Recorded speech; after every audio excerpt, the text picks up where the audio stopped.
BNP, Awami League, জাতীয় party সহ তারা যে নীতি আদর্শ প্রচলিত গণতন্ত্র বাস্তবায়ন করতে চায়, এটা মূলত প্রতিষ্ঠিত হয়েছিল আমেরিকায়। আমেরিকার প্রাক্তন প্রেসিডেন্ট আব্রাহাম লিঙ্কন, তিনি এই প্রচলিত গণতন্ত্রের থিওরি দিয়েছিল, government of the people, by the people, for the people.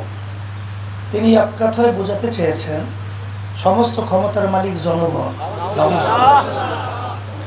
আজকে আমেরিকার ভিতরে দেখবেন তাম দুনিয়ার ভিতরে যত আত্মহত্যা হয়েছে বা চলছে, সবচেয়ে বেশি আত্মহত্যা হয় দেশটার নাম হলো আমেরিকা।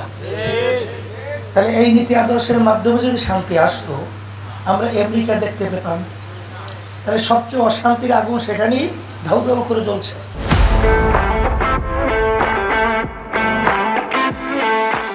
আজকে আপনারা লক্ষ্য করেছেন যে এই নীতি আদর্শের মাধ্যমে মানুষ মানুষ হয় না, কুত্তার চেয়েও খারাপ হয়। আজকে বাস্তবতা আপনারা দেখেছেন ফিলিস্তিনে। আজকে আমার মুসলমান ভাইদের উপরে, মা বোনদের উপরে, আমার ছোট বাচ্চাদের উপরে যে অন্যায়ভাবে হত্যাযজ্ঞ চালাচ্ছে, এটা কোনো নৈতিক আদর্শ হতে পারে? এটা কোনো মানবতা হতে পারে? হ্যাঁ। তাহলে এই নীতি আদর্শের মাধ্যমে আসলে এই ইজরায়েল সহ তাম দুনিয়ার মধ্যে যত অশান্তির আগুন ধাউ ধাউ করে জ্বলছে, জ্বালাচ্ছে, এর মূল পিছনে হোতা হলো আমেরিকা। এই জন্য ওই নীতি আদর্শ আজকে বাংলাদেশে 92% জনের মুসলমান এই দেশে বসবাস করে।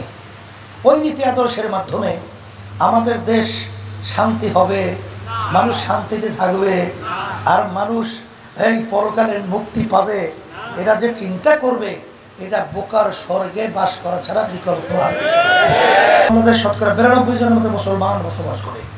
এই দেশের ভিতরে মুসলমানদের সর্বমত দায়িত্ব কর্তব্য হলো যে আমরা নীতি আদর্শ রাষ্ট্রীয় পর্যায়ে বলেন, ব্যক্তি পর্যায়ে বলেন, সামাজিক বলেন, সর্বত্র আমরা জড়ায়ে থাকবো ইসলামী নীতি আদর্শের সাথে। কথা ঠিক না?